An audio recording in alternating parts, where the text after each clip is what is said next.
تو ننجس یا علی مددی مدد ز غیر تو ننجس مددی شاهد کے بعد ہمارے ساتھ موجود ہیں جناب علامہ علی مرتضیٰ زیدی صاحب. علامہ صاحب آپ کا بہت شکریہ، ان ایام کی تعزیت بھی پیش کرتے ہیں اور آپ نے وقت دیا ہمارے ناظرین کے لیے. کل شام کو بھی آپ ہمارے ساتھ تھے، آج سے بھی ہیں. خدا قبول فرمائے انشاءاللہ. الہی آمین، الہی آمین، خدا اضافہ فرمائے الہی آمین. جزاک اللہ، جزاک اللہ. بسم اللہ. سوال جواب کا بھی سلسلہ ہوگا، ناظرین کو بھی ہم شامل کریں گے، تھوڑی دیر میں شامل کریں گے آپ کو بھی. مولانا صاحب ہم کل سے بات کر رہے ہیں درس کربلا اور پاکستان. سب سے پہلے تو آپ ہمیں اور ہمارے تمام ناظرین کو یہ بتائیں کہ کربلا ہمیں حقیقتاً کیا درس دیتی ہے؟ بسم اللہ الرحمن الرحیم. جیسے کہ ہمارے پاس نعرے کی صورت میں بھی اور حقیقت میں موجود ہے کہ کربلا درسگاہ ہے اور یہ درسگاہ پوری انسانیت کے لیے ہے. کچھ کربلا کے مفاہیم ایسے ہیں کہ جو ان لوگوں کے لیے جو دین اسلام کو بھی نہیں مانتے. کچھ مفاہیم ان لوگوں کے لیے ہیں جو دین اسلام کو مانتے ہیں، امامت کی حد میں نہیں مانتے. کچھ مفاہیم حتیٰ ایسے ہیں کہ جو امامت کی حد میں ماننے والوں کے لیے. مجھے یوں لگتا ہے کہ شاید عمومی ترین مفہوم جس کے لیے نہ مانتا ہو امامت کو، نہ مانتا ہو دین کو، تب بھی ہے، وہ ہے آزادی کا درس. اور سید الشہداء نے ان آخری لمحات کے اندر عظیم الشان قول ارشاد فرمایا، ان لم یکن لکم دین ولا تخافون المعاد فکونوا احرارا فی دنیاکم. اگر تمہارا دین نہیں ہے، تمہیں اللہ کی طرف پلٹنے کا بھی کوئی خوف نہیں ہے، تو زندگی میں آزاد انسان بن کے دکھاؤ. یہ جو آزادی کا درس ہے، یہ سید الشہداء کا گویا فوکل پوائنٹ ہے جس کے اوپر سید الشہداء پوری انسانیت کو لانا چاہتے ہیں. اور اس آزادی کے ساتھ ایک اور مفہوم اگر میں اضافہ کروں، اور وہ ہے عزت کا مفہوم. ہیہات من الذلہ، ذلت ہم سے دور. کس کا لقب ہے یہ، کس کا قول ہے کہ ذلت ہم سے دور ہے؟ جس کے پاس نہ پانی ہے، نہ آبان و انصار ہے، نہ بظاہر مادی اعتبار سے مستقبل کی کوئی امید ہے. وہ کہہ رہا ہے ذلت ہم سے کوسوں دور. یہ جو دو مفاہیم ہیں، آزادی اور عزت، یہ انسانیت ساز مفاہیم ہیں. انہوں نے انسانیت کو ایک نئے چیپٹر کی طرف انٹروڈیوس کروا دیا. اور وہ یہ ہے کہ آزادی اس میں نہیں ہے کہ تمہارے پاس دولت کتنی ہے، عزت اس میں نہیں ہے کہ تمہارے پاس دولت کتنی ہے. آزادی اس میں ہے کہ تم غلط بات تسلیم مت کرو، اور عزت اس میں ہے کہ غلط بات کے سامنے سر مت جھکاؤ. یہ دو مفاہیم میں سمجھتا ہوں سید الشہداء کی وہ مفاہیم ہیں جو تمام غیر مسلم اسکالرز کو بھی مجبور کرتے ہیں کہ وہ سید الشہداء کا اعتراف کریں، چاہے وہ فرانسس بیکن ہو، چاہے برنارڈ شاہ ہو، چاہے آئنسٹائن ہو، دوسرے لوگ ہوں. تو یہ وہ عمومی ترین مفاہیم ہیں. اس کے بعد جو دوسرا مفہوم ان لوگوں کے لیے جو دین کو ماننے والے ہیں، ان کے لیے سید الشہداء کا مفہوم ہے وہ عبودیت اور بندگی کا مفہوم ہے. رضاً بقضائک تسلیما لامرک لا معبود سواک یا غیاث المستغیث. دعوت دی ہے تمام مسلمانوں کو، عبد طاغوت مت بنو، عبداللہ بنو. وَلَقَدْ بَعَثْنَا فِي كُلِّ أُمَّةٍ رَسُولًا أَنِ اعْبُدُوا اللَّهَ وَاجْتَنِبُوا الطَّاغُوتَ. اللہ کی بندگی کرو، طاغوت سے اجتناب کرو. سید الشہداء نے درس دیا. وہ درس خاص کر کے جو اہل بیت اطہار علیہ السلام کے ماننے والوں کے لیے، جو امامت کی حد میں ماننے والے ہیں، ان کو یہ درس دیا کہ تم ظالم کے سامنے سر جھکانا نہیں، ظالم سے دشمنی کرنا. دوسروں سے تو یہ کہا کہ ظلم کے سامنے سر مت جھکاؤ، آزاد رہو. ان سے کہا کہ تم ڈٹ کے مقابلہ کرو، اور تمہیں لیڈر ہونا چاہیے آزادی کی تحریک کا. ذمہ داری اور بھی بڑھا دی ذمہ داری. اور کہا کہ دیکھو یہ ہمارے انصار، عوان و انصار. یہاں پر سید الشہداء کا وہ مشہور نعرہ مثلی لا یبایع مثلہ، ہم نے ظلم کے خلاف تحریک کا آغاز کیا ہے، اور ہمارا جیسا ہمیشہ تحریک کا آغاز کرے گا، کبھی بیعت نہیں کرے گا. ماشاءاللہ. علامہ صاحب کیونکہ ٹائم بہت کم ہے، کالرز بھی آگے، لیکن ان سے پہلے ایک سوال. حالات حاضرہ جو ہمارے اس وقت پاکستان میں جو حالات خراب ہیں، اور ایک مجھے یاد آ رہا ہے کہ ہم بہت کچھ کر لیں، ایک کچھ بھی کر لیں. گورنر ہاؤس کے سامنے ہم نے احتجاج کیا گھنٹوں. ہماری FIR درج کرنے کے لیے ہمیں اتنی جد و جہد کرنی پڑتی ہے. بعض لوگ آتے ہیں، بعض نہیں آتے. ہم میں جو نا اتفاقی ہے، 11 مئی گزر گیا، کوئی سیٹ نہیں ہے, کوئی اسمبلی میں سے نہیں ہے, FIR کے لیے کیا کرنا نہیں پڑتا. تو ہم میں جو نا اتفاقی اس کی ایک وجہ ہے یا کوئی اور ریزن ہے کہ دشمن جو ہے وہ حاوی پہ حاوی ہو رہا ہے اور ہم کمزور سے کمزور؟ برادر میں کوشش کروں گا کہ آپ کے سوال کے جواب میں جو عمیق ترین بات مجھے سمجھ میں آتی ہو اس کو میں آپ کے سامنے بیان کروں, سطحی بات کرنا سے گریز کروں گا. انسانوں کے اندر جو اختلاف اور ناچاقی کا بنیادی ترین سبب ہے وہ ہوا و ہوس ہے. صحیح. امام خمینی ایک جملہ ارشاد فرماتے تھے, کہتے تھے 1,24,000 انبیاء کو ایک کمرے میں رکھو کبھی اختلاف نہیں کریں گے, اور 2 نفس پرست کو دنیا میں چھوڑ دو ساری دنیا میں لڑیں گے. یہ مشکل ہے ہماری. اگر ہماری قوم تربیت کی طرف جائے, ہماری قوم اخلاقیات کی طرف جائے, اہل بیت اطہار علیہ السلام کی میراث علم اور تقوی ہے, اس کو حاصل کرے, قطعاً اختلاف نہیں ہوگا, اور اختلاف ہوا تو طریقوں کا اختلاف ہوگا, شخصیتوں کا اختلاف نہیں ہوگا. اچھا, بدقسمتی ہمارے ساتھ یہ ہو رہی ہے کہ جن لوگوں کا کام یہ تھا کہ وہ اس کو اس گہرائی تک سمجھتے, وہ بھی سمجھ رہے ہیں اختلاف ہونے کا سبب پارٹیز ہیں, تو وہ کہتے ہیں ایک اور پارٹی بنا لینا تو پھر مسئلہ حل ہو جائے گا, یا یہ پارٹی ختم ہو جائے وہ باقی رہ جائے تو مسئلہ حل ہوگا. قطعاً نہیں ہوگا. اب میں دعوے سے کہہ رہا ہوں, آج ساری پارٹیز ختم کر دیں, ساری بے اصطلاح جس کو ہم لوگ دکانیں کہتے ہیں, ساری دکانیں ختم کریں, ایک دکان کھول لیتے ہیں, ایک پارٹی بنا دیتے ہیں, 5 سال بعد اس میں 5 اور بن چکی ہوں گی. حقیقت یہ تبدیل نہیں ہوتا جب تک وہ ہوا و ہوس تبدیل نہیں ہوگی اندر سے. اور ہوا و ہوس کے مقابلے میں کیا چیز ہے؟ اللہ کی بندگی. جو بھی کام کرے یہ سوچ لے اس سے خدا خوش ہے. اگر کوئی اس طرح بندگی کے ساتھ آئے, نہ صرف یہ کہ اختلاف نہیں ہوگا بلکہ اختلاف مثبت ہوگا. اختلاف ہوگا بھی تو ہمیں فائدہ ہوگا. یہ اصلی سبب ہے. اور اس سبب کا ریزن جو ہے وہ ظاہر ہے جو پارٹیز بن جاتی ہیں, اختلاف قیادت یا بظاہر ایسے لگتے ہیں کہ وہ ہم سے زیادہ عام عوام سے زیادہ پڑھے لکھے افراد بھی ہوتے ہیں, علماء کرام بھی ہوتے ہیں, تو یہ ہوس ان میں زیادہ ہے, یہ ان کا زیادہ قصور ہے یا عام عوام کا زیادہ قصور ہے نا اتفاقی میں؟ اس میں یہ ہوتا ہے کہ میں معمولاً کوشش یہ کر رہا ہوتا ہوں اس سوال کے جواب میں, وہ یہ کہ یہ دیکھیں کہ کیا کبھی ایسا ہوگا.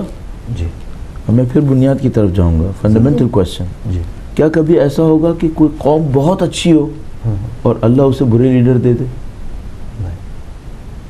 نہیں ہوگا. یہ ہو سکتا ہے کوئی قوم بری ہو, اللہ اسے اچھا لیڈر دے دے. یہ ہو سکتا ہے, رحمت خدا سے, فضل و کرم ہے. مولا عامر المومنین کوفیوں کے لیڈر تھے اور کوفی اتنے اچھے نہیں تھے. یہ نہیں ہو سکتا کہ اصحاب حسین جمع ہو اور حسین نہ ہو. یہ نہیں ہوگا, یہ نہیں ہوگا. اگر ہماری قوم یہ کہہ رہی ہے نا کہ لیڈر صحیح نہیں ہے, میں کہتا ہوں چلو فرض کرو بات صحیح ہے, لیڈر صحیح نہیں ہے. یہ لیڈر اسی قوم کے ہیں نا. اگر یہ قوم اچھی ہے تو خدا متعال غلط لیڈر بھیج کے ظلم کر رہا ہے. یہ نہیں ہو سکتا. ہاں, اس کا مطلب یہ نہیں ہے کہ میں یہ کہہ رہا ہوں پاکستانی قوم میں اچھائی نہیں ہے. میں اسٹانچ بلیور ہوں پاکستانی قوم کا. مجھے ہمیشہ یقین ہے اس قوم کے اوپر.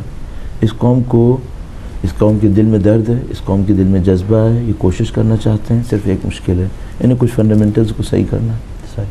وہ فنڈامنٹلز صحیح ہو جائیں, یہ قوم دنیا کی بہترین قوموں میں سے ایک قوم ہے.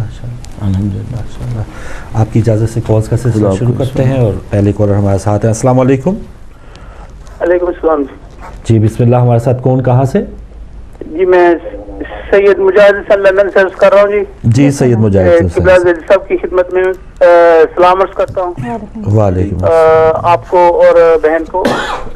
میرے سوال کا بڑے اسکیل پہ آغا نے جواب دے دیا ہے کافی حد تک. جی, تو میرا سوال یہ ہے کہ ہم اس معاشرے میں رہ رہے ہیں اور اپنی کمیونٹی میں بھی پھر رہے. ہمیں تو مصیبت یہ بن گئی ہے کہ اپنی کمیونٹی کو بھی دعوت دینی پڑ گئی ہے کہ دین یہ ہے اور اس کے احکامات یہ ہیں, اور وہ مثال کے طور پر 25% ایسے لوگ ہیں.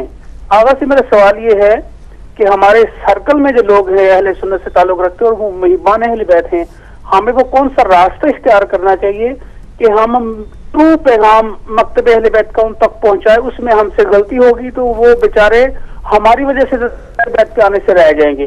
ہمیں وہ کون سا راستہ، وہ کون سے میئرز لینے چاہیے کہ ہم کریکٹ طور پہ پیغام اہل بیت جو ہے اپنے اہل سنت بھائیوں تک ٹرانسفر کر سکیں. اللہم صلی علی محمد. جزاک اللہ سید مجاہد سے. جی بسم اللہ. اس کا بہت اچھا بہترین سوال. راستہ یہ ہوگا کہ ہم یہ دیکھیں کہ 2 مرحلے میں کام کریں. پہلی بات، اہل بیت اطہار علیہ السلام کی میراث میں سے جو انہوں نے ہمارے لیے چھوڑا ہے اس میں سے کچھ ہمارے پاس ہونا چاہیے، کیونکہ اگر وہ میراث میرے اندر نہیں ہے تو میں دوسرے تک نہیں پہنچا سکتا. ایک بات کا میں اصول کے طور پہ یقین کر رہا ہوں، اور وہ یہ ہے کہ اگر میرے اندر دین 60% ہے تو میں کسی کو 61% نہیں دے سکتا.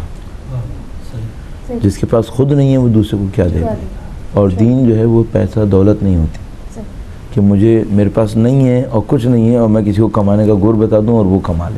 ایسے نہیں ہوگا، مجھے خود کچھ کرنا ہوگا. تو پہلی بات تو یہ کہ اہل بیت اطہار علیہ السلام کی میراث علم ہے اور تقویٰ ہے. اس علم اور تقویٰ میں سے میں جتنا اپنے اندر لا سکتا ہوں پہلے مرحلے میں اس پہ کوشش کروں. اس کے ساتھ ساتھ میں یہ کروں کہ یہ دیکھوں اہل بیت دوسرے مذاہب اور مکاتب کے لوگوں سے کیسے پیش آتے تھے. سادہ سی کام کر کے ہم پوری دنیا کو جذب کر سکتے ہیں. مثال کے طور پر اگر UK میں مشہور ہو جائے کہ دنیا میں کوئی جھوٹ بولے اہل بیت کا چاہنے والا کبھی غلط بیانی نہیں کرتا، پوری دنیا آپ کے پاس آئے گی. آپ کا کاروبار بھی چلے گا، آپ کے بزنسز میں بھی آپ کے اوپر پرائیورٹی ہوگی کہ نہیں بزنس اس کے ساتھ کرنا. کیوں؟ کچھ بھی ہو جھوٹ نہیں بولے گا، کم از کم دھوکہ نہیں دے گا. چھوٹی چھوٹی باتیں کر لیں کہ مثال کے طور پر آپ کے ہمسائے میں ایک آدمی رہتا ہے، اس کو یہ بات پتہ ہے کہ بھائی دنیا میں کوئی بھی غلط بیانی کرے، اگر اس کو نہیں پتہ ہوگا تو کہے گا مجھے نہیں پتہ. جتنا پتہ ہوگا اتنا بتا دے گا، اور جو یہ بتائے گا یہ صحیح کہے گا. جیسے انہوں نے بھائی نے کہا کہ ہم دوسروں تک کیسے پیغام پہنچائیں، انٹریکشن کریں اور اس انٹریکشن میں اخلاق اہل بیت کا مظاہرہ کریں. اگر اگلے کالر ہمارے ساتھ ہیں. السلام علیکم. السلام علیکم. شاید ان کی کال ڈراپ ہو گئی. وہی بات ہے کہ آپ نے اخلاق اہل بیت کی بات کی، میں چاہوں گی تھوڑی سی اس پہ مختصراً روشنی ڈالیں کہ ہمیں کیا اس میں سے بیسک چیزیں اٹھانی ہیں. ہاں بالکل صحیح ہے. میں بھی کوشش کروں گا جلد از جلد اس کو تشریح کریں تاکہ وہ کال کرنے والے بھی کال کر لیں. پہلی بات جو میرے ذہن میں سب سے بنیادی ہے وہ سچائی ہے. سچائی اور صداقت صرف زبان کی سچائی ہوتی ہے پہلے مرحلے میں، اس کے پیچھے دل کی سچائی. یعنی کیا مطلب؟ یعنی آپ کسی سے ملیں تو وہ یہ نہ سوچیں یہ دکھا کچھ اور رہا ہے اندر کچھ اور. یہ نہیں ہونا چاہیے. اور میں گارنٹی سے کہہ رہا ہوں ہمارے مجاہد بھائی کے لیے بھی اور دوسروں کے لیے بھی، اگر میں نے اور آپ نے اپنے ساتھ رہنے والے کافروں کو، جن نان مسلم کو ہم غلطی سے کافر کہتے ہیں، اگر نان مسلمز کو بھی یہ دکھا دیا نا کہ ہم دل کے کھرے ہیں، خود بخود نہ ہوا مسلمان تب بھی ہمیں بہت پسند کرے گا. رسپیکٹ کرے گا، دل کا صاف ہونا. کہ ہمیں دل سے صاف لوگ، مکاری نہیں ہے، بے وفائی نہیں ہے، جو کہتے ہیں وہ کرتے ہیں. سیاست بازی جو آج کی دنیا کی سیاست بازی ہے وہ ہمارے ساتھ نہیں کرتے. چلیں جتنی دیر میں کالر آئے علامہ صاحب، دل کے صاف کرنے کے لیے ہمارے پاس تو بہت سے ایسے ہم عمل بھی کرتے ہیں، گریا کرتے ہیں، نماز روزہ سب جو عبادات ہے، دل ہمارا پھر بھی صاف نہیں ہو پا رہا. ماشاءاللہ خدا آپ کی جزائے خیر دے. ماشاءاللہ آپ کا دل صاف ہو اور صاف ہے الحمدللہ رب العالمین. مولا چھٹے سرکار کی ایک حدیث عرض کروں گا آپ کی خدمت. السلام علیکم. یہ حدیث میں جب طالب علم نیا بنا تھا تو میں نے ایک کتاب میں پڑھی تھی. میں نے اس کو اپنی ایک ڈائری میں لکھ لیا اور اس کے بعد اب زندگی بھر کے لیے دستور یہ رکھا ہے کہ جب بھی کوئی مجھ سے کہتا ہے نا ہمیں 2 جملے لکھ کے دیں، میں وہ لکھ کے دے دیتا ہوں. ہمیشہ وہی لکھتا ہوں. شاید میری کم علمی کی وجہ سے ہوا. فرمایا امام نے طلبت نور القلب فوجدته فی التفکر والبکا. فرمایا میں نے دل کی نورانیت اللہ سے طلب کی، اسے غور و فکر میں اور گریہ و بکا میں پایا. غور و فکر کرے خدا پر، اس کی محبتوں پر، اس کی نعمتوں پر، اور گریہ کرے اس خدا کی یاد میں. میں ایک چھوٹا سا نسخہ اپنے لیے تجویز کرتا ہوں. وہ یہ ہے کہ زندگی میں جب بھی موقع ملے سجدے میں جائیں، صرف خدا پہ غور کریں اور صرف خدا سے بات کریں. جتنے منٹ بھی کر سکیں، 1 منٹ 2 منٹ 3 منٹ 5 منٹ، ماشاءاللہ. صرف خدا پہ غور کریں، صرف خدا سے بات کریں, ڈائریکٹ بات کریں زبان میں, اپنی زبان میں, اور یوں سوچے جیسے خدا سامنے میں جو اس سے کچھ کہنا ہے, نہ کہ اے اللہ تو میری سن لیتا, نہیں, یوں کہے جیسے خدا سے کہہ رہا ہے, یہ خدا سے ہی ڈائلاگ کر رہا ہے. اور ممکن ہے کوئی کہے کہ مولانا ڈائلاگ نہیں ہے, مونولاگ ہے ایک طرف سے, تو میں اس سے کہوں گا نہیں, شروع میں مونولاگ ہے, بعد میں ڈائلاگ ہے. واہ واہ سبحان اللہ. اسے کرو, سبحان اللہ. یہ ڈائلاگ ہے ایکچولی. واہ واہ. کالر آ چکے ہیں, ان سے بات کرتے ہیں. السلام علیکم. السلام علیکم جی, آپ لائیو ہیں اس وقت, بات کر سکتے ہیں. السلام علیکم. چلیں اگلے کالر شامل کرتے ہیں. السلام علیکم. وعلیکم السلام فروخ بھائی, عظما بہن اور مولانا علی مرتضیٰ زاری صاحب کو بڑی دل کی گہرائیوں سے السلام علیکم. جی محمد علی اور صاحب, میری خوشی کی انتہا نہیں ہے کہ میں نے آپ کو دیکھا ہے. جیسے ہی آپ نے فروخ بھائی نے اناؤنس کیا تھا کہ مولانا صاحب آ رہے ہیں, یقین جانیے کہ میں جا رہا تھا, لیکن یقین جانیے مولانا صاحب میں جھوٹ نہیں بول رہا. جیسے ہی میں نے آپ کا چہرہ دیکھا اور میں پھر دوبارہ ٹی وی کے سامنے بیٹھ گیا. ماشاءاللہ. اور میری دعا ہے کہ اللہ سبحانہ و تعالیٰ پوری امت میں ممبر رسول کے اوپر آپ جیسے مولانا صاحب ہوں, یہ میری دل کی خواہش ہے. اور آپ سے ذاتی طور پہ بھی میرے ملنے کی بہت خواہش ہے آپ کے ساتھ, کیونکہ آپ ممبر رسول کا حق ادا کر رہے ہیں, میں دیکھ رہا ہوں. یہ میں کوئی جھوٹی تعریف نہیں کر رہا, میں دل کی گہرائی سے کہہ رہا ہوں کہ ممبر رسول پہ آپ جب بیٹھتے ہیں مجھے ایسے لگتا ہے کہ آپ پورا اس کا حق ادا کرتے ہیں. نہیں تو میں دیکھ رہا ہوں وہ کوئی ادھر موو ہو رہا ہے ممبر رسول سے, کوئی ادھر موو ہو رہا ہے. لیکن الحمدللہ میری دعا ہے کہ اللہ تعالیٰ آپ کو اور زندگی دے اور ہم امت کے حل جو ہے نا اپنا کر سکیں. باقی رہ گئی بات جو ابھی حالات ہیں, مجھے آپ کی دعا ہے کہ اللہ تعالیٰ آپ کو زیادہ سے زیادہ ٹی وی پہ لے کے آئیں اور زیادہ سے زیادہ ہم بیٹھیں اور مل کے الحمدللہ اس امت کو لے. لیکن مولانا صاحب یقین جانیے کہ میں اپنی مسجد میں جاتا ہوں, کل رات کو گیا تھا, ان کو حالانکہ ان کو یہی پتا ہے کہ سر میں اہل تشیع ٹی وی پہ فون کرتا ہوں یا ایک دو میں نے پروگرام کیا ہوا ہے, تو وہ مجھ سے اتنے سوال کرتے ہیں, مجھے 100 سوال کرتے ہیں. جب میں ان کو ایک سوال کرتا ہوں اپنی ہی مسجد کے اندر تو وہ ان کے پاس جواب نہیں ہوتا. تو امت کا بہت گراس روٹ کے اوپر جو ہے نا بہت برا حال ہے. یقین جانیے کہ اس کے لیے آپ کی ایڈوائس چاہیے, آپ سے ہم کو ایڈوائس کریں کہ یہ گراس روٹ سے ہم اس کو کس طرح سے ٹھیک ہے بھائی, ٹھیک کر سکیں. بہت شکریہ محمد علی صاحب, جزاک اللہ. لندن سے آپ شامل ہوئے. یہ بڑا ایک امپورٹنٹ کوشچن آتا ہے کہ بھئی ہمارے پاس گراس روٹ کے اوپر لوگوں کے اندر انٹلیکٹ کی, ان کے اندر معلومات کی کمی ہے, اس کو کیسے حل کیا جائے. مجھے یاد آتا ہے میرا ایک دوست تھا ایرانی, اس کے ماموں ہسٹورین تھے, تو میں نے اس سے پوچھا, اس نے تذکرہ کیا اپنے ماموں کو, تو میں نے اس سے پوچھا کہ تمہارے ماموں نے کس یونیورسٹی سے پڑھا. اس نے کہا کہ نہیں انہوں نے کسی یونیورسٹی سے نہیں پڑھا ہے, لیکن وہ ہسٹورین بہرحال مشہور تھے. تو میں نے ان سے کہا کہ کیسے ہو سکتا ہے. کہنے لگا کہ تم یقین کرو کہ وہ موچی تھے. کہنے لگا کہ وہ موچی تھے. میں نے کہا عجیب بات ہے. کہنے لگا وہ موچی تھے اور وہ ایک دن دکان اپنی بند کر رہے تھے, تو کوئی صفحہ اڑتا ہوا ان کی دکان کے اندر آ گیا تھا, جیسے کوڑے کا کوئی کاغذ, بہت پہلے کی بات, 40 سال 45 سال پہلے کی بات. تو وہ کاغذ اڑتا ہوا اندر آ گیا, تو دکان بند کرتے ہوئے انہوں نے کوڑا جب ادھر ادھر کیا تو وہ کاغذ اٹھا کے پڑھنا شروع کر دیا. وہ کاغذ تاریخ کی کسی کتاب کا ایک صفحہ تھا. صحیح, بڑے متاثر ہوئے, وہ کتاب لے کر آئے اور انہوں نے کیا کیا, اس کتاب کو دکان میں رکھا اور کہنے کے کہ جب میں دکان بند کرنے لگتا تھا تو 2 صفحے اس کتاب سے پڑھتا تھا. یہ اپنی عادت بنائی. صحیح, اس کے بعد یہ ہونے لگا کہ وہ ساری رات بعد وقت وہ کتاب پڑھتے وہیں بیٹھے رہتے تھے. تو بہرحال یہ اب اس سے میں نے ایک نسخہ نکالا اپنے لیے, اور اللہ توفیق دے تو میں عمل کرتا رہوں. وہ یہ ہے کہ ہر رات سونے سے پہلے ایک صفحہ کسی دینی کتاب کا پڑھ لیں.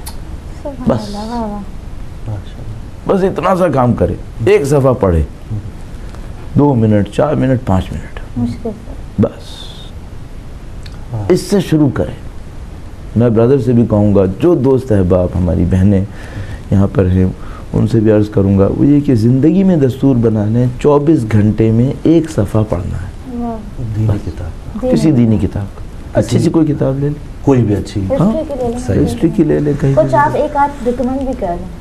مثلاً فرض فرمائیں کہ اگر مجھ سے کوئی کہے کہ بھئی کوئی کتاب, تو میں کہوں گا حدیث کی کوئی کتاب لے لیں, جیسے نہج البلاغہ کی کلمات قصار. ہر رات سونے سے پہلے 2-3 کلمات قصار پڑھ لیں, ذرا سا اس کے اوپر غور کریں مولا کیا کہہ رہے ہیں. سبحان اللہ.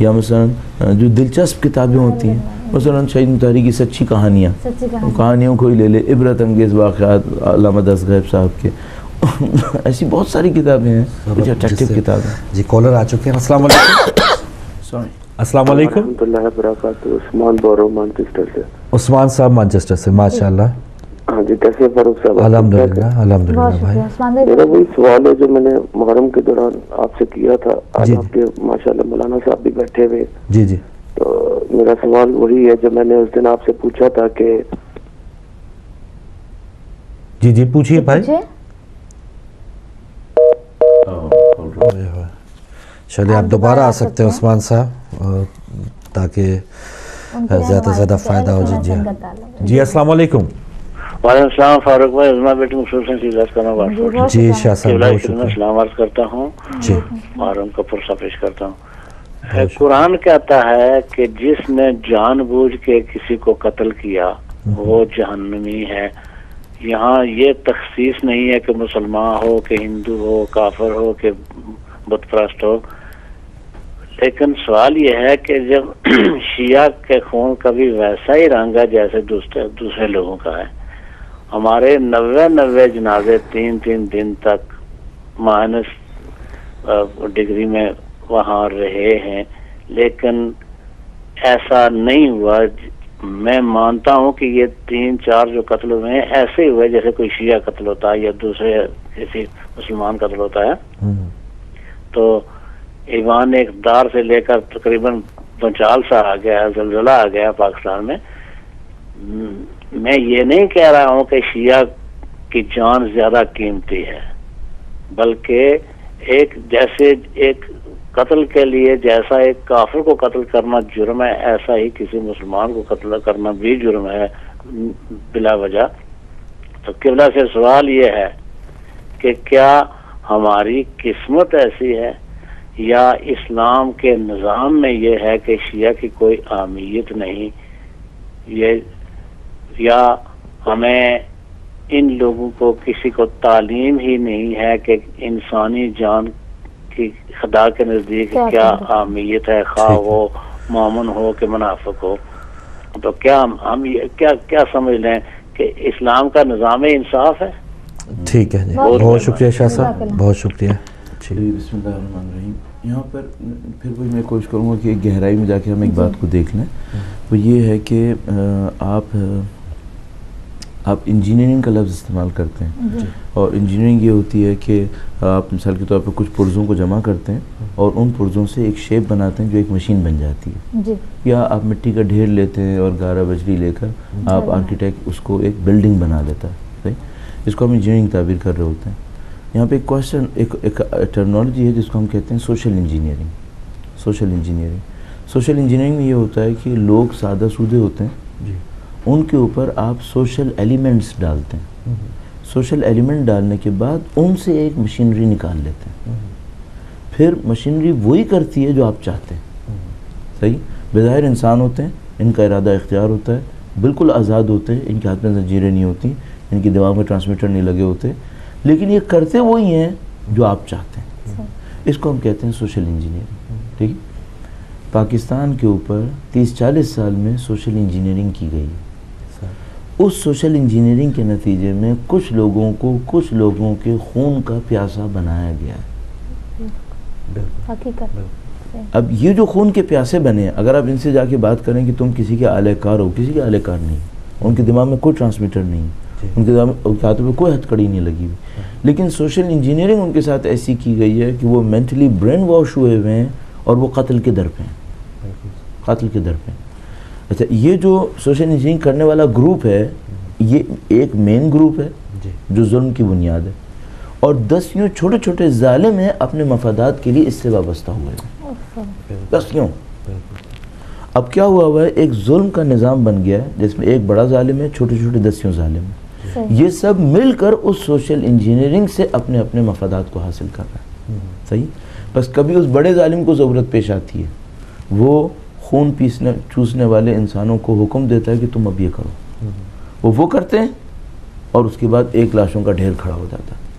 پھر ایک ظالموں کے ساتھ چلنے والا ایک ہے، اس کے مفادات تقاضا کرتے ہیں، وہ اس مشین میں اپنا ان پٹ ڈالتا ہے اور اسی خون چوسنے والے بندے سے یا گروپ سے کہتا ہے تم اب اس کو مارو، صحیح، پھر وہ اس کو مارتا ہے، لاشوں کا ایک اور ڈھیر کھڑا ہو جاتا ہے، مظلوم عوام پستی ہے۔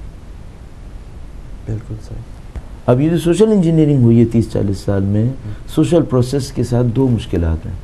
نمبر ایک، سوشل پروسیس کے اندر ریورس گیئر نہیں ہوتا، جو پروسیس شروع ہوتا ہے وہ چلتا رہتا ہے، کسی کے کنٹرول میں نہیں ہوتا، ایک دفعہ فلو میں آ گیا، یہ وہ پٹری نہیں ہے جو جس کے اوپر چلنے والی ریل اسٹیشن دیکھ کے رکتی ہے، نہیں، چلتی ہے اور چلتی رہتی ہے۔ یہ سوشل پروسیس شروع کر دیا ان لوگوں نے سوشل انجینئرنگ، اب یہ خود بھی روکنا چاہیں اب نہیں روک سکتا، جی اب نہیں روک سکتا۔ یہ انہوں نے افغان جہاد وغیرہ کے دوران یہ سوشل انجینئرنگ کی، اس طرح کے لوگ تیار کیے، اس کی کھیپ کی کھیپ ہر سال آنے لگی، آتی رہی، کچھ عرصے تک یہ اپنے مفادات کے لیے استعمال کرتے رہے، اب بھی اپنے مفادات کے لیے استعمال کر رہے ہیں، لیکن اب وہ سیپریٹلی ٹرین خود چلا رہے ہیں، اور اس کا شکار یہ خود بھی ہو رہے ہیں جنہوں نے بنایا ہے اس کو، صحیح ہے، لیکن ان کو ایک بات پتہ ہے، اگر ہم نے ان کو استعمال نہیں کیا تو ہمارے بہت سارے مفادات خطرے میں پڑیں گے، تو ابھی بھی ان کو پال رہے ہیں، ابھی بھی پال رہے ہیں۔ اچھا، اب اس کے مقابلے میں کیا ہوگا؟ وہ جو معاشرے کے آگاہ لوگ ہیں وہ اس سوشل انجینئرنگ کے کاؤنٹر میں ایک انجینئرنگ کریں گے، تو اگر بگاڑ لانے والوں کو 40 سال کے بعد اب یہاں پہ پہنچنا نصیب ہو رہا ہے، ہمیں بھی اسی طرح 15-20 سال کی محنت کرنی پڑے گی، اور جتنی دیر سے شروع کریں گے اتنا نقصان زیادہ ہوگا۔ آپ کے خیال میں ابھی شروع ہو چکا ہے یا ابھی شروع بھی نہیں کیا ہے؟ ہم نے کچھ ایلیمنٹس تیار کیے ہیں، اگر ہمیں وہ سوشل انجینئرنگ کرنی ہے ہمیں پرائمری اسکول کے سلیبس سے شروع کرنا ہوگا۔ ماشاءاللہ۔ ہسٹری کے جو ہمارے پاس ہسٹری کے لیسنز ہیں اس کو ری رائٹ کرنا ہوگا، جس کو ہم لوگ ہمارے یہاں معاشرتی علوم کہتے ہیں، سوشل سائنسز، سوشل اسٹڈیز۔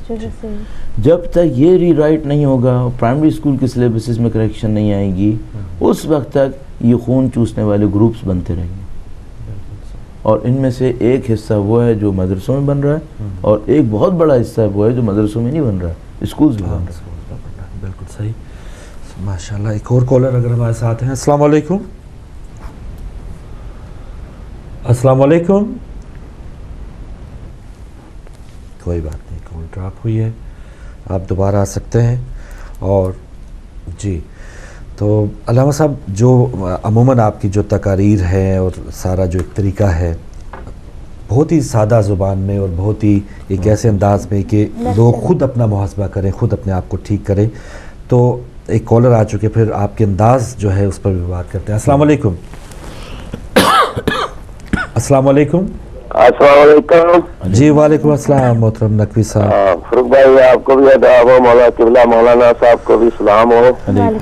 ماشاءاللہ آپ نے پروگرام کو بہترین کر دیا ہے، اور ہمارے اکرام سے ہمارے روبرو جو باتیں کرنا چاہتے ہیں وہ ہم کر لیتے ہیں، یہ سب سے بڑی آپ کی خوبی ہے کہ آپ نے ہمیں موقع دیا۔ تو قبلہ میں دو چیزیں آپ سے پوچھوں گا۔ جی، پہلی چیز تو یہ ہے کہ ہم نے اب تک جو دیکھا ہے وہ یہی دیکھا ہے کہ جب انسان پہ ظلم ہوتا ہے تو جو اس سے ظلم اس سے ہاتھ سے نکل جاتا ہے تو وہ خدا کی طرف وہ نظر اٹھا کے خدا سے کہتا ہے اور خدا سے دعا مانگتا ہے کہ اس ظالم کو روکو اور اس ظلم کو روکو۔ اب ہم نے دیکھنا یہ ہے کہ جب کہ آپ ابھی کہہ رہے تھے کہ قوم نے خود سوچنا دیکھنا ہے، میں آپ سے گزارش یہ کرنا چاہتا ہوں کہ قوم ہم الحمدللہ ہماری قوم اس قسم کی ہے کہ آج بھی علماء کے پیچھے بھاگتی ہے اور علماء کے پاس رجوع کرتی ہے، یہ ہمیں ہماری خوش نصیبی ہے کہ ہماری قوم آج بھی علماء کے ساتھ ہے۔ لیکن دیکھنا یہ ہے کہ جب قوم علماء کے پاس جاتی ہے یا لیڈروں کے پاس جاتی ہے تو لیڈر ایک کی بجائے 4 ہو جاتے ہیں، تو پھر قوم کس طرف جائے؟ قوم کا کیا کیا جا سکتا ہے کہ قوم بھاگے ان کی طرف اور یہ آگے سے 2 کی بجائے 4 ہو جائیں تو قوم کو کون سا راستہ دے سکیں گے؟ دوسرا میں آپ سے یہ گزارش کرنا چاہتا ہوں، یہ پوچھنا چاہتا ہوں کہ سامنے جو ہوا ہے وہاں پہ راول پنڈی میں، اس میں آپ دیکھیں کہ ہمارے صبر کی انتہا دیکھیں، ہم پہ الزام لگایا جاتا ہے جی انہوں نے کیا سب کچھ، لیکن ہم 86 لاشیں لے کے 3 دن تک کوئٹہ میں سڑک پر بیٹھے صبر سے بیٹھے رہے، ہم نے بسوں سے اتروا کے اپنے بندے مروائے، ہم نے 200 لاشیں اٹھائی اور ہم نے صبر کا دامن نہیں چھوڑا، اور ہم ہر طرف سے اپنے صبر کو ظاہر کرتے رہے اور بتاتے رہے، اور ہمارا آج بھی نعرہ یہ ہے کہ پاکستان بنایا تو پاکستان بچانا ہے۔ تو پھر بھی اس کے باوجود اگر آج بھی اگر گورنمنٹ کو دیکھیں تو وہ بھی آج پریس کانفرنس میں یہی کر رہے ہیں کہ جی ان کو محدود کرو، انہوں نے یہ کر دیا وہ کر دیا، اور سارے الزام ہم پہ دیے جا رہے ہیں، اور دوسرے لوگ جو قاتل ہیں جو بھاگ رہے ہیں ان کو بری کیا جا رہا ہے، اور ان کو معاف کیا جا رہا ہے، ان کو صاف طور پہ بچانے کی کوشش کی جا رہی ہے حکومتی لیول پہ۔ تو میں آپ سے یہ پوچھنا چاہتا ہوں کہ کیا اس لیول پہ جب یہ بات حکومت ساتھ دے رہی ہو قاتلوں کا، تو پھر آپ لوگوں کا کیا طرز عمل ہوگا اور آپ اس میں کیا کریں گے؟ تھینک یو جی، مہربانی۔ پہلا چیپٹر جو انہوں نے علم اور عالم کے حوالے سے کہا کہ انہوں نے کہا کہ لوگ علماء کی طرف آنے کو تیار ہیں لیکن شرط کی تعداد میں سے انہوں نے فرمایا۔ اس میں 2 مسائل ہیں۔ پہلا مسئلہ تو یہ ہے کہ، اور ہم اسی کوشش پہ جاتے ہیں کہ ہم جواب عمیق دیں، پہلا مسئلہ تو یہ ہے کہ ہمیں یہ دیکھنا پڑے گا کہ ہم علماء کو احترام دیتے ہیں، اس میں ہمارا انپٹ کیا ہے۔ صحیح۔ ہمارے خاندان کے بہترین بچے عالم بنتے ہیں؟ صحیح۔ اگر نہیں بنتے تو ایسا دنیا بھر کا قانون انپٹ اور آؤٹ پٹ کے اندر ایک ریلیونس ہوتی ہے۔ اگر آپ انپٹ اچھا نہیں دیں گے آؤٹ پٹ اچھا نہیں ملے گا۔ صحیح۔ اگر آپ پورے پاکستان کے اندر موجود مدارس علمیہ کے اوپر توجہ فرمائیں اور اس کو ملنے والے انپٹ پہ توجہ دیں، اور اس کے بعد یہ سوچیں 40 سال کے بعد اسی سے علماء نے نکلنا ہے، تو اور اس انپٹ کا مقابلہ کریں اس انپٹ سے جو ہم اسکول اور کالجز میں دے رہے ہیں، مجھے آپ بتائیں پھر ہمارا کیا ہونا ہے؟ آپ لیسٹ پرائورٹی بچے کے کیریئر میں عالم بننا رکھتے ہیں، تو پھر لیسٹ ایکسپیکٹیشن اس کھیپ سے کریں جو بن کے نکلی ہے۔ جو بن کے نکلتا ہے اس سے آپ کی ایکسپیکٹیشن جو ہے وہ آسمان کے برابر ہیں کہ وہ باب العلم کا نمائندہ ہے۔ تو جب آپ بچے کو بھیج رہے تھے تو باب العلم کے در پہ کیوں نہیں بھیجا تھا؟ بچے کو تو آپ نے آکسفورڈ بھیج دیا بہترین صورت میں، اور جناب باقی ادھر آپ کی توقع ہے کہ یہاں سے باب العلم کے در سے ہمیں ملے گا، کیسے ہوگا یہ؟ نمبر 1۔ نمبر 2، دنیا بھر میں ایک اسٹینڈرڈ ہوتا ہے، سب آپ جاتے ہیں کسی ڈاکٹر کے پاس تو پہلے دیکھتے ہیں کہ بھائی اس نے میڈیکل سائنسز میں کیا کیا۔ صحیح۔ یہ دنیا کا وہ واحد شاید کام رہ گیا ہوگا جس میں کوئی اسٹینڈرڈ نہیں ہے، جس کو بولنا آتا ہے وہ بڑا ہے۔ کیا ہوگا؟ اور یہ اسٹینڈرڈ خراب ہم نے کیے ہیں، ہم نے احترام دیے ہیں غلط، اور ہمیں نظر بھی آ جاتا ہے بعض اوقات کہ نہیں اس کے پاس علم نہیں ہے، لیکن ہم سوچتے ہیں جب اتنی پبلک آ رہی ہے تو چلو پھر صحیح ہوگا۔ یہ غلط بات ہے۔ آپ اسٹینڈرڈز پہ کمپرومائز کریں گے، خاص کر جو خدا نے اسٹینڈرڈز دیے آپ اس پہ کمپرومائز کریں گے، پھر آپ کے لیے حالت مشکل ہو جائے گی۔ تو یہ میں ان دوست سے کہوں گا، نمبر 1 انپٹ اچھا کریں، علم کی طرف بھیجیں۔ نمبر 2، جس کسی کے پاس جا رہے ہیں پہلے اسٹینڈرڈ میں چیک کریں، یہ وہ ہے جس کے پاس مجھے جانا چاہیے، یہ وہ ہے جس کو ممبر پہ بٹھانا چاہیے۔ ہاں، یہ پہلی بات۔ دوسری بات ان کی کیا ہے؟ دوسرا تھا کہ جو گورنمنٹ کا گورنمنٹ قانون ہر چیز انہی کے ساتھ ہے۔ سب وہ جب ایک مسلمان ملک نے پاکستان کے الیکشن میں کئی ارب ڈالر لگا کر ایک پارٹی کو جتوایا تھا، تو اس نے صرف اس کو بٹھانے کے لیے نہیں جتوایا تھا، اس نے اپنے کچھ مقاصد بھی حاصل کرنے تھے۔ بالکل۔ ان مقاصد میں سے ایک مقصد یہ تھا کہ اہل بیت کے چاہنے والوں کا جو موریل ہائی ہے، اس موریل کو ڈاؤن کیا جائے۔ اور ان برادر سے بھی میں عرض کروں گا، تمام تر ویور سے عرض کروں گا، دشمن اتنا بے وقوف نہیں ہے کہ ہمیں مارے اور کہے کافی ہوا، نہیں، وہ اتنا بے وقوف نہیں ہے، اس کو پتہ ہے ہم مارے جانے سے نہیں مرتے۔ وہ اتنا مکار ہے کہ وہ ہمارے موریل کو ڈاؤن کرے گا کہ زندہ بھی رہیں تو کارآمد نہ رہیں، وہ موریل کو ڈاؤن کرے گا۔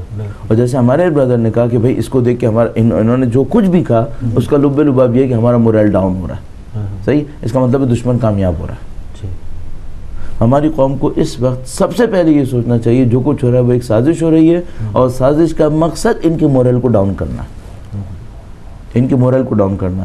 اچھا، حکومت کچھ بھی کر لے، یہ لوگ اپنے طور پر مصنوعی کام کر رہے ہیں، میڈیا وار کر رہے ہیں ہمارے ساتھ، یہ ہمارے ساتھ اس جنگ، ایک جنگ ہوتی ہے جس میں ہم اسلحہ استعمال کرتے ہیں، اسے ہارڈ وار کہتے ہیں، اور ایک جنگ ہوتی ہے جس میں ہم میڈیا استعمال کرتے ہیں جس کو ہم سافٹ وار کہتے ہیں۔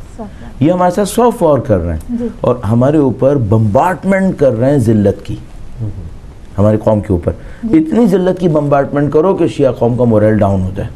صحیح. اس وقت ہماری قوم کو سب سے پہلے یہ سمجھنا ہوگا کہ ہم اس وقت جنگ کے اندر ہیں. یہ ہمارے ساتھ سافٹ وار کر رہے ہیں، یہ ہمارے مورل کو ڈاؤن کر رہے ہیں. سب سے پہلے تو اپنے مورل کو کنٹرول کریں. نمبر 2، کچھ ہی دنوں کے اندر ایک ٹائم ملے گا ہمیں شو آف اسٹرینتھ کا. ہمارے لیڈرز، ہمارے لوگ کچھ ہی دنوں کے اندر کوئی ایک کام کریں گے جس میں شو آف اسٹرینتھ آئے گی. اس موقع پر اپنی اسٹرینتھ کو فل دکھا دیں کہ تم نے ہمارا مورل ڈاؤن کیا تھا نا، نو مور ڈاؤن سائز، یہ دیکھو ہمارا مورل ہے. اور وہ موقع جو سب سے بڑا آنے والا ہے وہ 40 پہ آئے گا، چہلم پہ آئے گا. اسٹریٹس کو بھر دیں پاکستان کی اہل بیت اطہار علیہ السلام کے چاہنے والے. اور ایک موقع پہ ہم نے عرض کیا تھا جو پاکستان میں کراچی میں بم دھماکہ ہوا تھا عاشور کے دن، ہم نے اس کے بعد والی چہلم کے لیے کہا تھا کہ اب جو بھی آئے وہ کفن پہن کے آئے. اور گئے تھے اور الحمدللہ رب العالمین پبلک بھر گئی تھی. میں تمام اہل بیت کے چاہنے والوں سے کہوں گا، آپ کے مورل کو ڈاؤن کیا جا رہا ہے. آپ اپنے مورل کو ریسٹور کرنے کے لیے چہلم کے دن کو استعمال کریں. چہلم کے دن اپنی طاقت کا اتنا بھرپور اور پرنظم اظہار کریں کہ پوری دنیا کو پتہ چل جائے کہ جن کو تم وحشی کہہ رہے تھے نا، یہ اتنے آرگنائزڈ ہیں کہ تمہارے اندر تمہاری فہم و شعور میں بھی اتنی آرگنائزیشن نہیں آئی. ہمارے پاس موقع بہت ہیں اور یہ سب شہید و شہداء کے صدقے میں. امام حسین نے ہمیں بہت دیا ہے اور ہماری قوم کے لیے ہمیشہ پناہ گاہ امام حسین کی ذات مقدس ہے. انشاءاللہ یہ سازش ناکام ہو جائے گی، یہ کوئی مشکل نہیں ہے انشاءاللہ. السلام علیکم. وعلیکم السلام جناب محترم. جی ہمارے ساتھ ہیں جی، میرا نام خادم حسین. خادم حسین صاحب. جی جی جی جی بسم اللہ. اور مولانا صاحب کو بھی مدبانہ عاجزانہ سلام. علیکم السلام ورحمۃ اللہ. تو میرا ایک سادہ سا سوال ہے جی بسم اللہ. کہ ذبح پر کہ حضرت عبد المطلب کے بیٹے حضور نبی کریم صلی اللہ علیہ وسلم کے والد ماجد جناب عبداللہ کا انتخاب کیا گیا تھا ذبح کرنے کے لیے، اور اسی طرح جناب اسماعیل کا انتخاب کیا گیا تھا ذبح کرنے کے لیے، اور اسی طرح امام حسین جو ہیں وہ تو پریکٹیکلی شہادت انہوں نے نصیب کی، لیکن یہ دو کا انتخاب ہوا، ان کی شہادتیں نہیں ہوئی، ان کو ذبح نہیں یہ نہیں ہوئے. لیکن ہم ان کا جناب عبداللہ کا کوئی بھی ہمارے کوئی بھی شخص جو ہے کبھی ذکر بھی نہیں کرتا. اس کی کیا مصلحت ہے؟ ٹھیک ہے، بہت شکریہ، بہت شکریہ خادم حسین صاحب. یہ ایک ایکچولی کوشچن نہیں ہے، ان کا ایک ریمائنڈر ہے کہ بھائی اس کے اوپر بات کی جانی چاہیے. تو یہ ظاہر ہے جب کوئی چونکہ ایک ہسٹری کا ایک ایونٹ ہے تو اور اس کے اندر اس زمانے کی جو ہسٹری تھی اس کے اوتھینٹسٹی کے اندر کافی پرابلمز جو ہیں وہ ہوا کرتی ہیں، کیونکہ نیریشن آف ہسٹری جو زیادہ تر جزیرہ نما عرب کے اندر اچھی ہوئی ہے وہ اسلام کے بعد سے ہوئی ہے، اور اسلام سے پہلے کی جو ہسٹری تھی وہ معمولاً وربل تھی اور وہ اشعار کے ذریعے سے محفوظ ہوا کرتی تھی. تو شاید اس وجہ سے اس واقعے کی طرف توجہ کم رہی ہوگی. صحیح ہے. ایک اور کالر. السلام علیکم. السلام علیکم. جی عثمان بول. جی عثمان صاحب کیسے ہیں آپ؟ ٹھیک ٹھاک ہے جی، بات کریں بسم اللہ.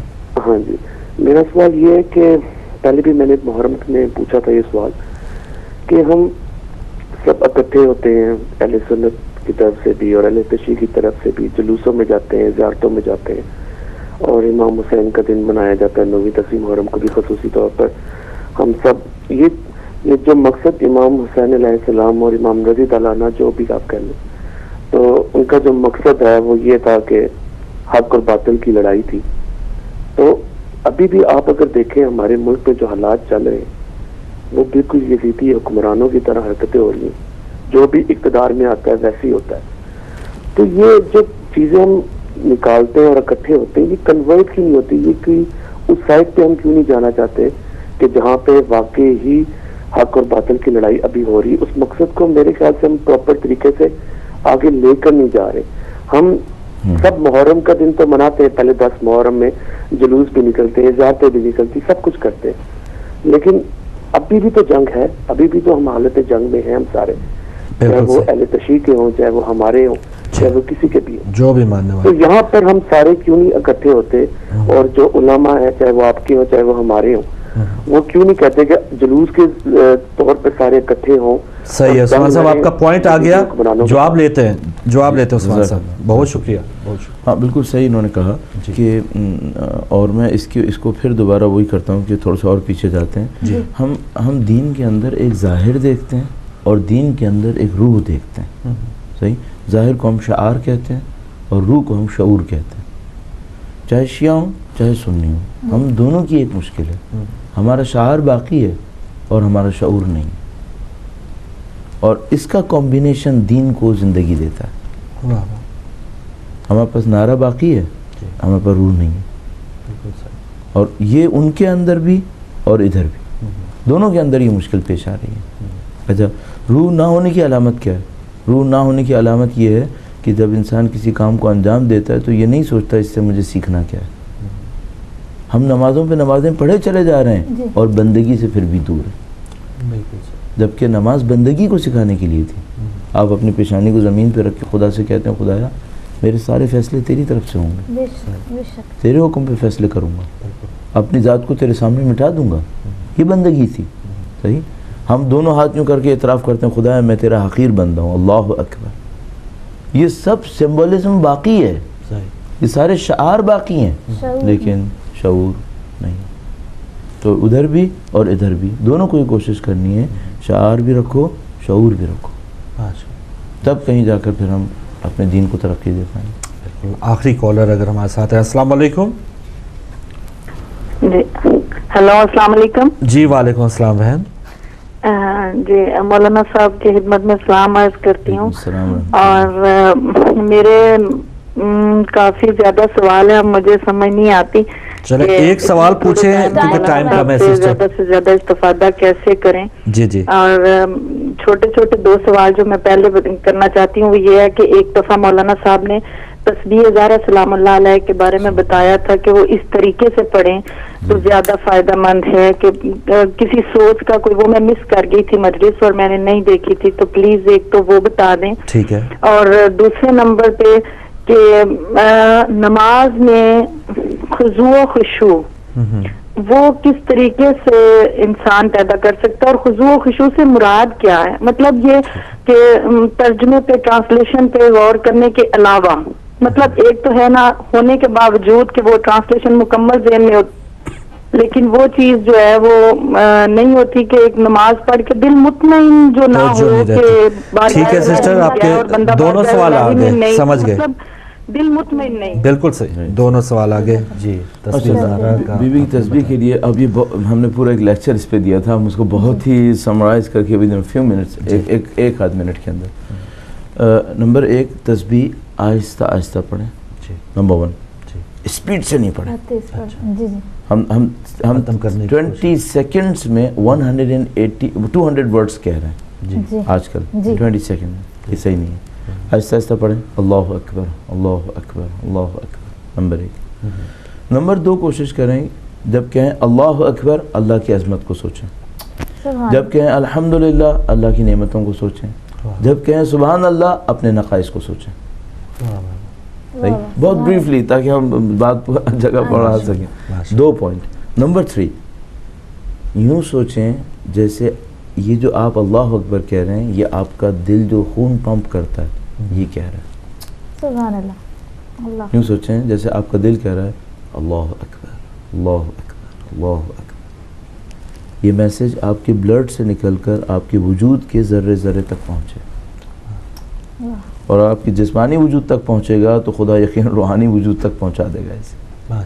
یہ 3 پوائنٹس لے کر تسبیح پڑھنا شروع کریں، اور بردر فاروق میں آپ کو گارنٹی سے کہہ رہا ہوں کہ اگر کسی بھی بھائی بہن نے 1 ہفتے اس طرح سے تسبیح پڑھی جو میں نے ابھی آپ کی خدمت میں عرض کیا ہے، اگر اپنے اندر کوئی چینج نہ پائے تو پھر آپ کو کال کر کے ہماری شکایت کریں، بالکل صحیح، بالکل صحیح، ہماری شکایت کرے کہ مولانا صاحب نے کہا تھا میں نے 1 ہفتے پڑھا اور کچھ نہیں ہوا، کیا کہنے، ایسا ہو نہیں سکتا۔ اچھا، کنسنٹریشن نماز میں خشوع خضوع کی بات کر رہے ہیں، ہاں اس میں پہلا پوائنٹ ہے، اس میں بھی 2-3 پوائنٹس کہہ لیتے ہیں۔ نمبر 1، سب سے پہلے ہمیشہ ذہن میں رکھنے کی کوشش کرے میں خدا کے سامنے، بردر میں آپ کے سامنے بیٹھا ہوں نا تو میں ایک طریقے سے بیٹھوں گا، میں اپنے بچے کے سامنے بیٹھوں گا تو ایک اور طریقے سے بیٹھوں گا، خواتین کے سامنے بیٹھوں گا ایک اور طریقے سے بیٹھوں گا، مردوں کے سامنے بیٹھوں گا ایک اور طریقے سے بیٹھوں گا. ہمیشہ یہ سوچوں میں خدا کے سامنے اب مجھے کیسا ہونا چاہیے. نمبر 1. نمبر 2، میں جس سے بات کروں اور کہیں اور دیکھتا رہوں تو اس کی انسلٹ ہے. نمبر 2، یہ سوچوں میں خدا سے کیا کہہ رہا ہوں. نمبر 1، خدا کے سامنے ہوں. نمبر 2، خدا سے کیا کہہ رہا ہوں. نمبر 3، جو بہن نے کہا کہ چلیں یہ 2 میں کوشش کروں، یہ 2 بھی نہیں کر پاتے لوگ، لیکن اگر کر لیں پھر 3rd لیول. آپ جو بھی کام کر رہے ہیں اس کا ایک سمبولک میننگ ہے، اس کا ایک علامتی مطلب ہے. میں نے ابھی آپ کی خدمت اشارتاً عرض کیا اللہ اکبر، اس کا مطلب کیا ہے؟ اے خدا میں تیرا بندہ ہوں، تیرے سامنے آ کر اعتراف کروں. جب آپ قیام کر رہے ہیں تو آپ اعتراف کریں خدا میں تیرا بندہ ہوں اور آج ایسی تیرے سامنے کھڑا ہوں جیسے قیامت کے دن تیرے سامنے کھڑا ہوں گا. جب میں رکوع میں جاؤں تو خدا سے کہوں خدا یہ گردن تیرے دین کے لیے کٹوانے کے لیے تیار. جب سجدے میں جاؤں تو خدا سے کہوں خدا میں تیرا حقیر بندہ ہوں، سارے فیصلے تیرے کہنے پہ کروں گا. اور کتنا خوبصورت اہل بیت نے ساری چیزیں ہمیں سکھائی ہیں، بہت ہی خوبصورت. برادر فاروق پہلے سجدے سے سر اٹھا کر بیٹھے کہ استغفر اللہ ربی واتوب الیہ، دوبارہ سجدے میں جائے اور سوچے یہ جو میں نے بیچ میں چند سیکنڈ وقفہ کیا یہ ایسے ہی ہے جیسے پیدا ہوا دنیا میں آیا پھر محشر میں کھڑا ہوا. میری زندگی اتنی سی ہے اور اس میں کیا کہہ رہا ہے؟ استغفر اللہ ربی واتوب الیہ. کیوں؟ کیونکہ یہ گناہوں کی زد میں ان الانسان لفی خسر. اس کے بعد جب دوسرے سجدے سے کھڑا ہوا تو یہ سوچے جیسے اب میدان حشر سے کھڑا ہوا، اب کیا کہتا ہے؟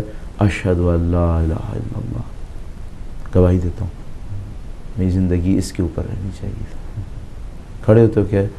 بحول اللہ وقوتہ اقوم واقعد. کھڑے ہونا بیٹھنا سب خدا کی دی ہوئی طاقت سے اور دنیا کے سارے کام بھی اللہ کی دی ہوئی طاقت سے.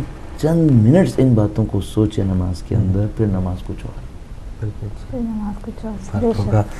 بالکل آخری لمحات ہیں، بہت سی باتیں، بہت سے سوالات علامہ صاحب ادھورے رہ گئے. اللہ تعالیٰ آپ کو حفظ و امان میں رکھے، آپ بہت دین کی خدمت کر رہے ہیں. ہدایت ٹی وی کے حوالے سے آپ کے چند کلمات چاہیے ہوں گے اور ہدایت ناظرین کے لیے کوئی خاص؟ الحمدللہ رب العالمین، بہت اچھا کام ہے جو انجام پا رہا ہے. میں آپ لوگوں سے صرف ایک برادرانہ اور دل کی گہرائی سے درخواست کروں گا، لوگوں کے ایموشنز کو بڑھانے کے لیے اور بہت سارے ایلیمنٹس پہلے سے پڑے ہوئے ہیں.